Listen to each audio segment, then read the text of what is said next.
I believe this is the part where I say, I told you so. But King Kai, I don't understand. You can't beat him. Sure I can. I'll just train harder than ever. No, Goku. You can overcome any limit put in front of you, but his power has no limit. Even if you somehow found the power to surpass him, you wouldn't have anything left to aspire to. Do you truly want that? Nah, sounds boring. Oh shit, here we go again.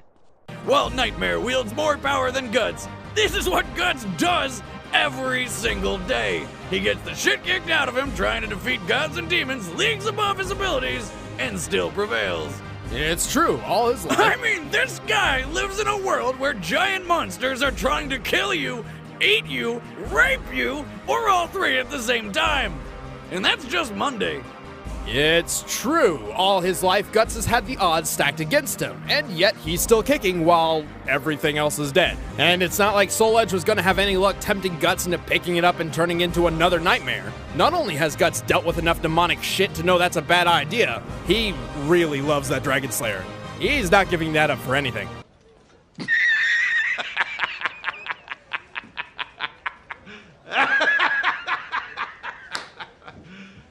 You serious? Actually, that's not canon.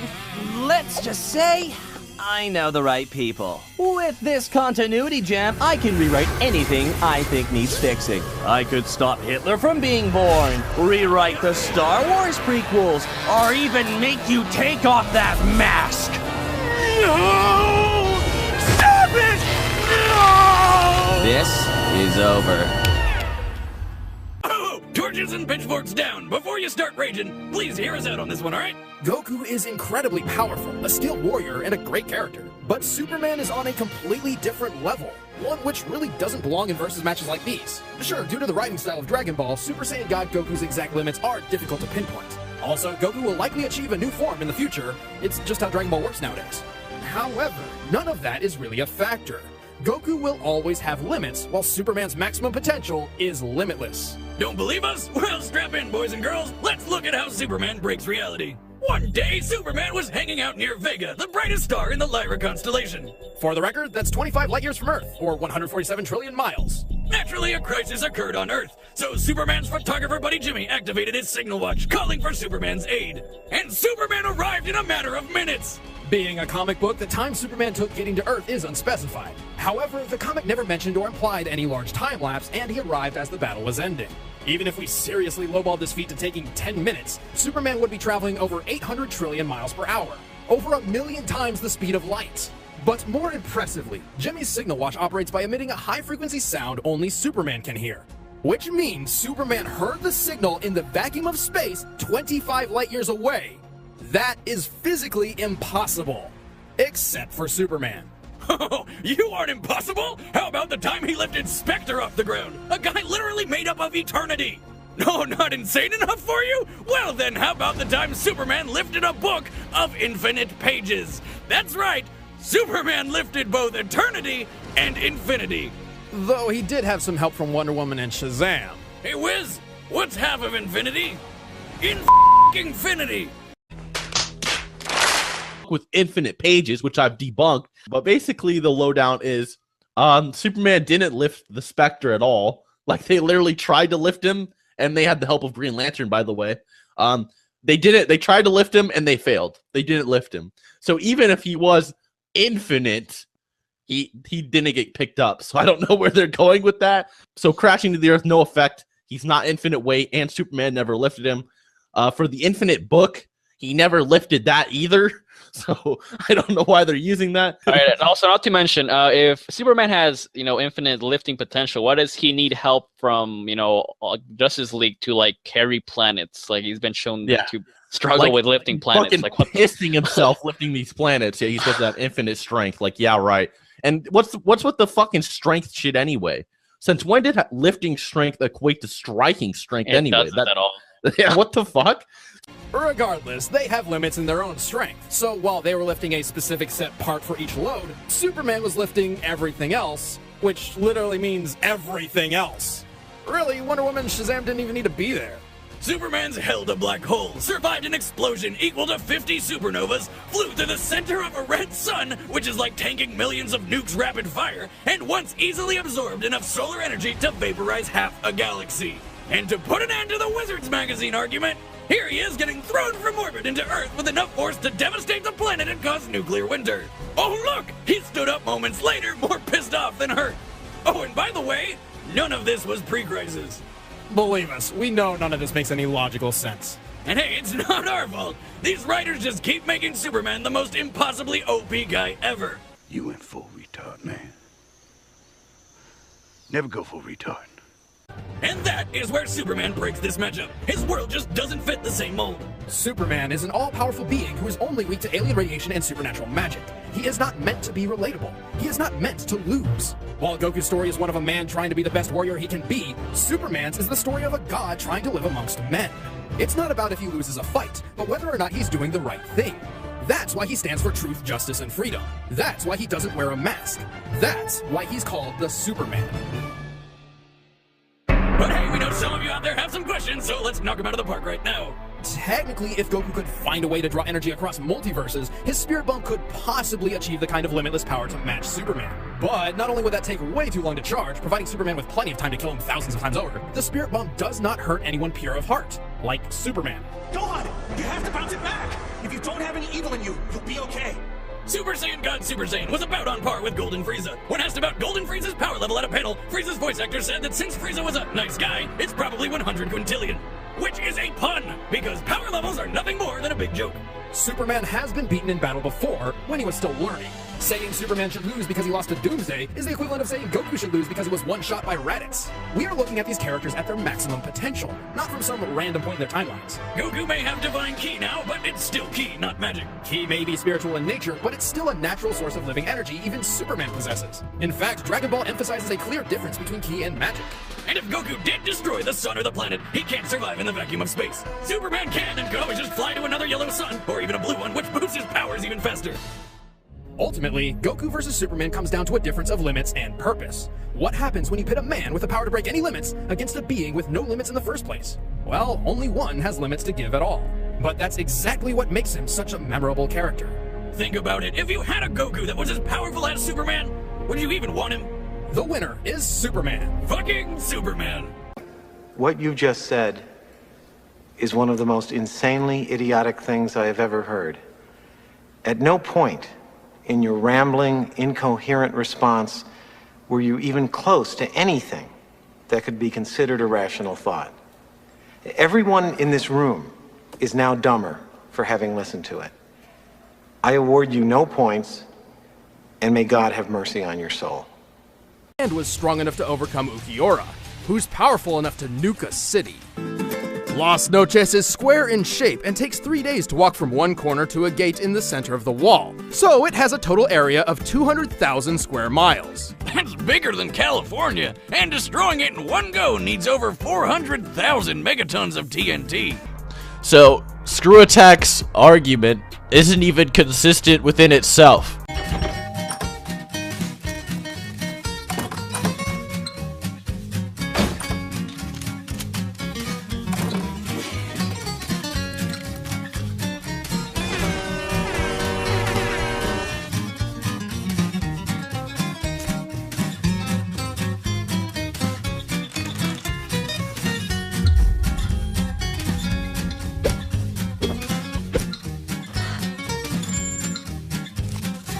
Ah, that's it.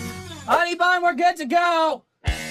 Basically, to start things off, they say that Jotaro punches Diamond. They say Jotaro has 3 million tons of attack potency, and that Kenshiro should destroy Jotaro because Kenshiro tanks 1,000 tons of a building level falling on him. I don't know if you know this or not, Screw Attack, or what's his name, Nick, the researcher that made these arguments, but 3 million is a lot larger than 1,000 by a pretty substantial margin. I don't know I don't know how much I need to point that out. And then they also said 100 punches in a few seconds for Kenshiro. Now, you'll notice throughout the video, they kind of avoided talking about Kenshiro's speed, and they did it for good reason. I'm going to get more of that later, but 100 punches in a few seconds for Kenshiro, and Jotaro is arguably light speed with Star Platinum, and they say he's arguably light speed using Zawordo, even though Zawordo is not what Jotaro used to fight Silver Chariot or Polnareff the first time. So that argument is weird. But basically what you have here is 3 million tons versus 1,000 tons. Arguably light speed versus arguably Mach. Yet the one that's almost thousands of times weaker and millions, possibly billions of times slower, if not far more, wins due to pure combat headcanon. So Screw Attack's argument isn't even consistent within itself. Like, I can understand, like, oh, Seth, you know, not everybody knows about all this scaling, blah, blah, blah, but you should at least be, like, mentally consistent within your own argument. Like, how are you going to tell me 5 is greater than 3? Like, it's just, once you make up your own calcs, I get it, you make up your own calcs, but you should still realize that one number is larger than another, and it needs to explaining, right? That doesn't make any sense, but... Oh, wait, you serious? Let me laugh even harder. Tailed beasts at once, lift a statue weighing several hundred tons. How do you function? Oh, and he's also part Fullbringer, but nobody cares about Fullbringers. And according to the official databook, while in Bankai, Ichigo moves like lightning. No! No! Fucking no! And furthermore, what? And the data book says that Ichigo has godlike lightning type speed, which is meant to be impressive, yet in that same fight, Byakuya is whipping out lightning based Kido in their battle. It's clearly like some Bible tier wording to hype up Ichigo's transformation. You know how they like to use the words godlike or holy or unlimited, heavenly, words like that, right? They use a lot of those words in old books and old mythology, or even books about religion and things like that. It's not meant to be taken literally, but people still whip out that dusty ass databook scan and try to say, well, the databooks say here that let me just scroll over to the page. Like lightning, Ichigo presses Byakuya with godlike speed and attacks him at close range. Therefore, well, we can assume and substantiate from that statement that Ichigo is only the speed of a lightning bolt. Like, do you guys understand how silly that is? That's like Ichigo surviving 54 little boys to the face. No. I meant the bomb from 1945. Not the. Oh God. Oh brother, this guy stinks. Hey, funny guy! I got a joke for you. What smells rotten and puts people to sleep? Noxious gas? No, your act. To getting onto like the proper debunk, just kind of outside of their own stupidity. They claim that diamonds give Jotaro 3 million tons of force. I don't know where they got this video from of like this hydraulic press pressing a diamond. I've looked everywhere for videos on this, and most of these videos are fake because I hate to break it to you, but the largest diamonds in the world are like basically hand-sized. So if this diamond is legit that big, that diamond's worth like millions of dollars and would be like almost priceless, especially because it's perfectly cut as well.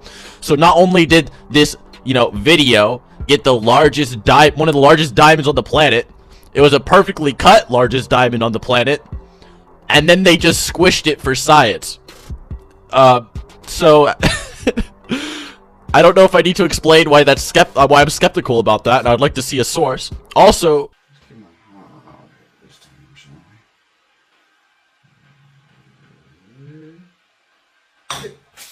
Hey, broke it. but as you can see, this grown old man clearly has millions of tons of attack potency because he's breaking this diamond with a hammer. Diamonds are very scratch resistant, but they are also extremely brittle, so they can be crushed or dismantled relatively easily. I thought that was like middle school knowledge, but... What's that, like Mexican hell? Well, there is a wall. Ha ha! Wow! How original!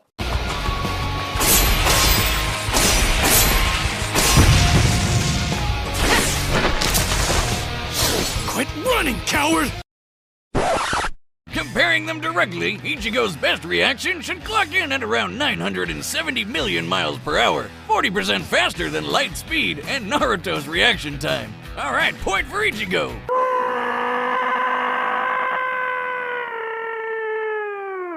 Memory loss! Here's another Resident Evil trope that we must repeat and only half remember.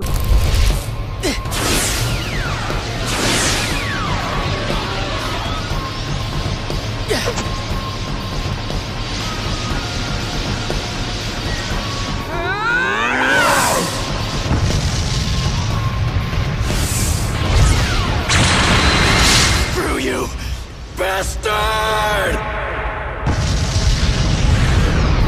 When comparing the trainers, Red's bond with Charizard was strong enough to Mega Evolve, but like most Pokemon, their relationship is still one of master and, well... Slave! Come on, you know it's true! I know there's the bond of friendship and whatever, but when Red's through with Charizard, it's back to the tiny spherical prison. Tai and Agumon, on the other hand, are best friends on equal footing. What the hell was that?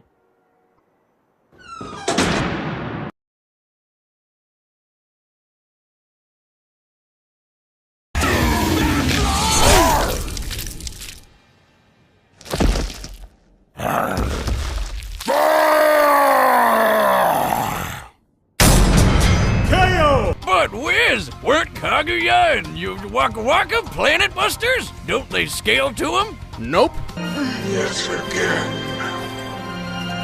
How many times must you fail? Gotcha.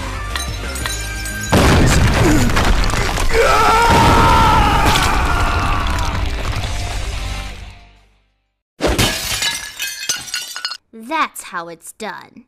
Fuck that. The death battle was retarded. Okay.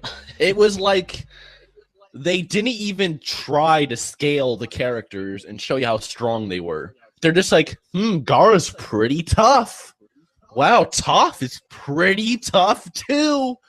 But I don't know. I just think that Toph can fight better. And since Gaara, he uses the earth and like Toph like manipulates the earth, like she would just manipulate his earth and she would totally win, bro. Like that was the whole fucking battle, bro. Like it was like the equivalent, right? You take Batman, okay, take off his fucking clothes, like he's naked, right? Throw in Goku, throw him into a ring. Goku's naked too. Goku goes Super Saiyan God 18 and a half and just got his mystic potential unlocked. And Batman is no prep time, didn't see this coming, has no tools. He has to fight Goku, right? Goku has the same stats, Batman has the same stats. Screw Attack is basically saying, well, I don't know, Goku's pretty tough. I think Batman knows what he's doing. Batman knows a lot of martial arts, and so does Goku, but Batman knows more martial arts, so I think he would probably beat Goku. Like, that was the equivalent of this fucking shitstorm of a video. Like, I don't think there's really anything else to be said. So, a good example of why Toph couldn't control Gaara's sand if it was alive. Hey, you can't control something if it's alive. That's why waterbenders can't control blood, and you need to be specially trained as like a blood bender, and the fucking full moon needs to be out, and your grandma needs to be on her fucking period or something, bro, to work. All right, it's just there needs to be a lot of prerequisites to control living matter. It's like why you don't really see, benders controlling people. It's because you can't control really living tissue. And it's also, or anything that's alive. Gotta couldn't stand up to Duff. I know you're floored. I really ground that one in, didn't I? What can I say? It's my earthly delight. The winner is Toph Bay Fong. Fast and tough, but Tracer's unique arsenal and evasiveness pulled her ahead. Scout's greatest feat was potentially surviving an assault from 3 rockets at once. However, the rocket's point of impact is never directly shown. You gotta be fucking kidding me! That's ridiculous! Like, what?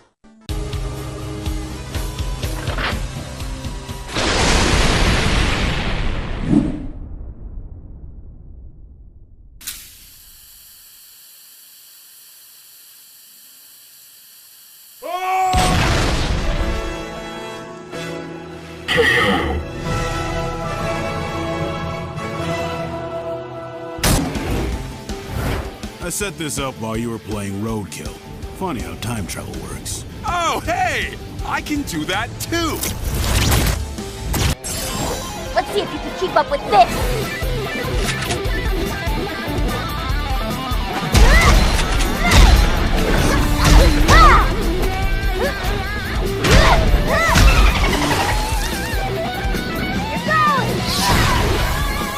Ugh. Did I just explode?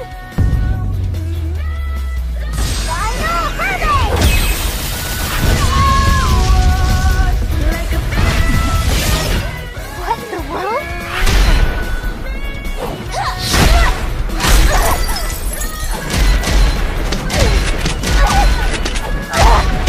Like that?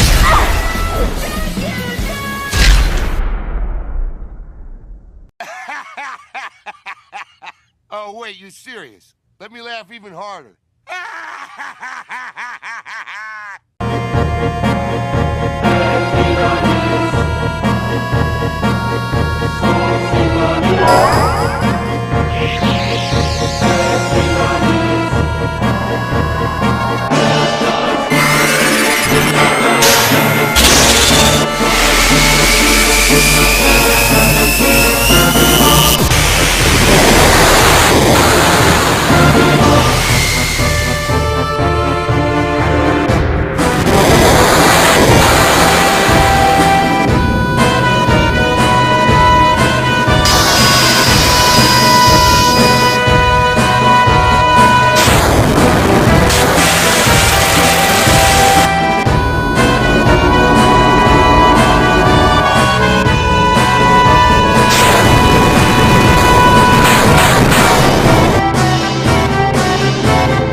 Meanwhile, at the Legion of Doom, luckily her aura is durable enough to take a punch that shattered a concrete pillar about 4 feet wide, a feat which requires at least 1,400 tons of force.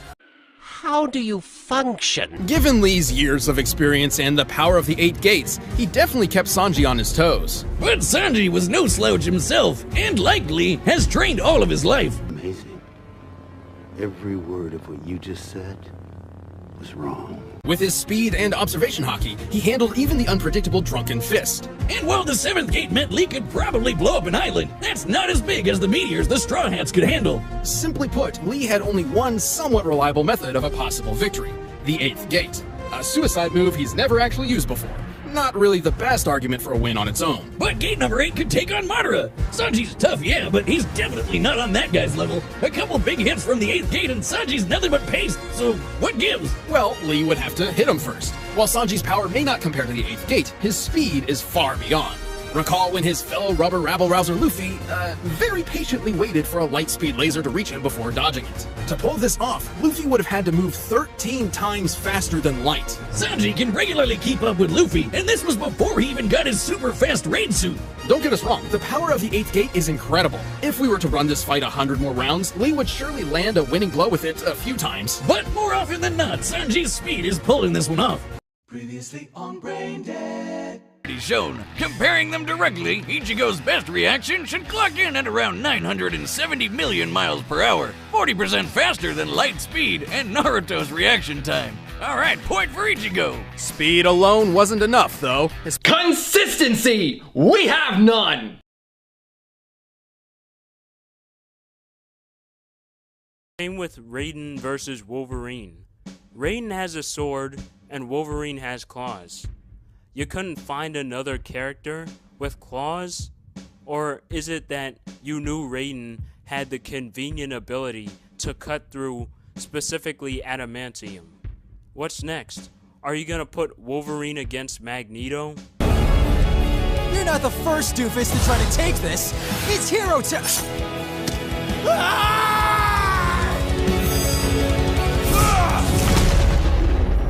Ew, I stepped in loser. Oh, it hurts to laugh. Don't ask. And yet, they make him out to look like a pussy. They take away his tailed beast form because of his time period, yet give him the amount of chakra he had as a child. They also make Toph ridiculously over. Finally.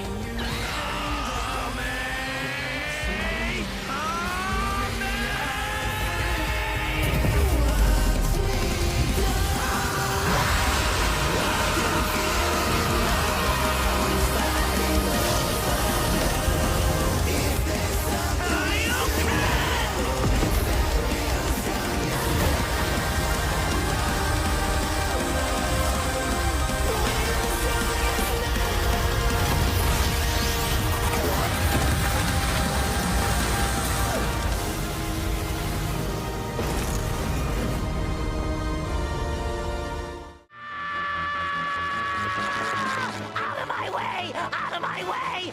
Can't you see he's gonna kick my butt? Hi there, young people. Nice day today. So, you like kicking butts, do ya? Well, we'll show you, old man!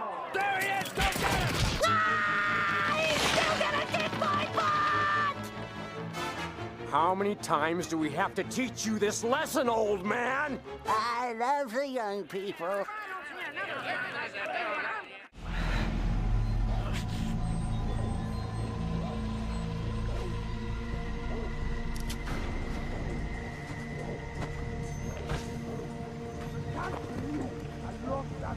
Did I ever tell you the definition of insanity?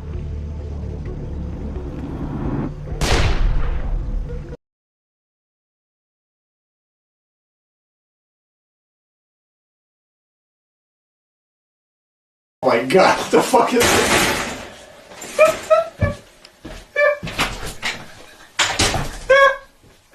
Oh my god! What the fuck is wrong with you?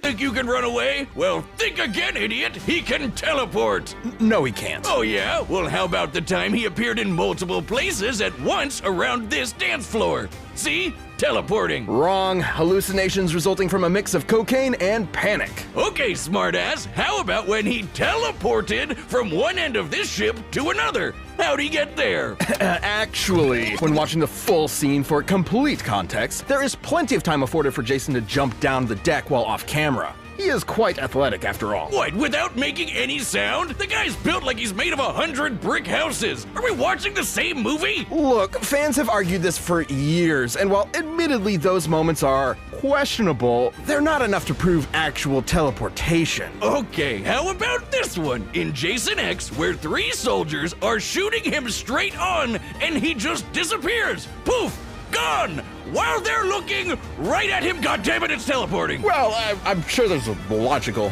explanation. I just stared at this scene while processing 900 trillion frames per second, and Boomstick is correct. Ha! Also, now my eyes are broken. Joy. You know, Jason can actually teleport in the video game, so I believe it. I suppose teleporting would explain how, despite his hulking size, Jason can move with ghostly silence and pick off victims one by one. Are you sure about this, dummy? Dummy.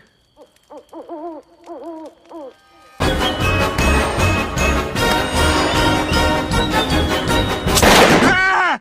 Ow! Ow! What was the point of all that? Ah! All it does is shoot you! Earths and devils to be comparable beings to avoid arbitrary terminology in the power systems that might make us fight incompatible. We will also consider Gojo and Makima citizens of the same Japan to balance it out. Now, do any of you see the problem yet? Because I'm sure some of you are smart enough that if you've seen the episode, you know exactly what I'm about to get into. But in case you didn't or you aren't, let's go into this just a little bit more. Eventually, one of Gojo's attacks could cause his death instead. Even if it took a while. Even with all of Japan as mental meat shields, Makima would still be overwhelmed. Wait, doesn't that mean Gojo just unintentionally killed basically everyone in Japan? Don't think about it. No, you should absolutely think about it, because that right there is an acknowledgement of the fact that if he didn't limit void, it would hit himself. And now they go into trying to say that it won't affect him, but what they're doing is conflating the fact that an instant sure hit of a domain doesn't hit the user of the domain because it's their domain. They take a statement completely out of context. We know for a fact that Gojo has 0 resistances to unlimited void. He's just never actually hit by unlimited void because it's his own technique. In this scenario, where this happens, and he is a Japanese citizen like they established, it would hit him. Which, by the way, again, this is only to use their logic. If this was actually in a normal fight between two, an accurate fight, the damage would not spread to everyone. They try to say, oh, well, you can use the Darkness Devil, you can use Santa Claus as a reference, which is them half-assed being convenient, trying to, like they did with the damage section, which I don't really care to bring up because of the fact that in the animation they show her being strong enough to blow his limbs off. For some reason, not aiming for the head, but that doesn't even really matter, so I don't care to go into the damage section if they're going to say she can shoot him apart. For some reason, she's just stupid in this death battle, doesn't use the Hell Devil, even though they show her using the Fox Devil, doesn't use any other devil that she'd be contracted to that would actually be capable of working. Instead, they treat her like a random combatant and not someone who basically wrote the story of Chainsaw Man Part 1. She's treated like she's an idiot in this for some reason. But regardless, by their own logic, once again, ignoring how many things they get wrong in this, he would have lost in this moment because they say curses and devils are treated as the same thing in this death battle. Unlimited void does not affect curses the same way it affects human brains. Gojo is a human with a human brain. It would affect him and it would probably kill him, and if it didn't kill him, he'd have severe brain damage. And using their own animation, she'd just be able to shoot his head off. Like, this is so simple that it just debunks the entire death battles. But after this, let's just get into a bit more of the minor stuff that is just outright wrong. We can compare this to the Doll Devil, who was defeated by a technique similar to Unlimited Void.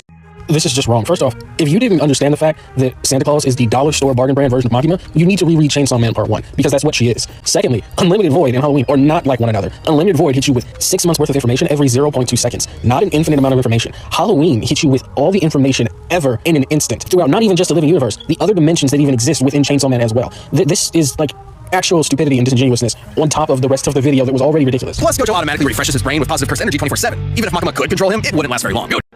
Again, stupidity. What does him refreshing his brain on a physical level so he doesn't get tired have to do with someone manipulating his ability to think, especially when someone's doing it with the concept of control? Again, just ridiculousness. Easily wipe out her demonic crowd with red and blue whenever he wanted to. The future devil could clue her in on anything nasty coming her way, but that wouldn't last forever. Plus, with Gojo's 6 eyes and teleportation, she has 0 opportunities to break away and set up her instant kill. All of this is just wrong. They don't even scale how strong the other fiends and devils are. They completely ignore the fact that she can teleport and summon who knows how many things on top of him at one time.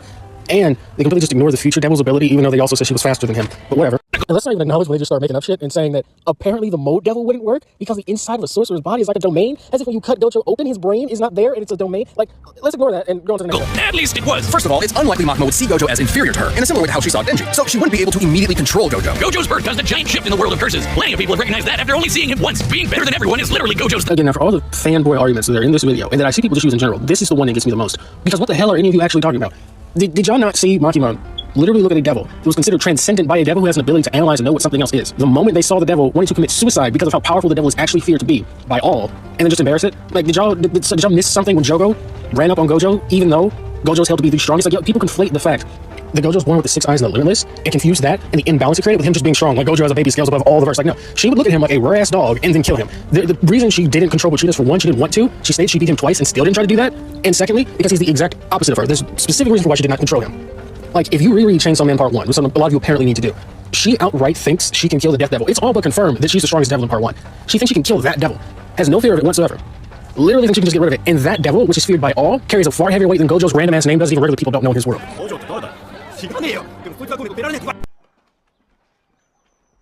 Fuck. And we'll be eating out of the palm of my hand.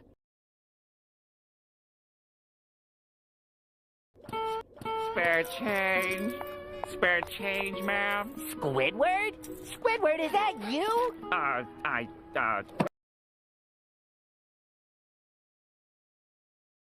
It's a trap.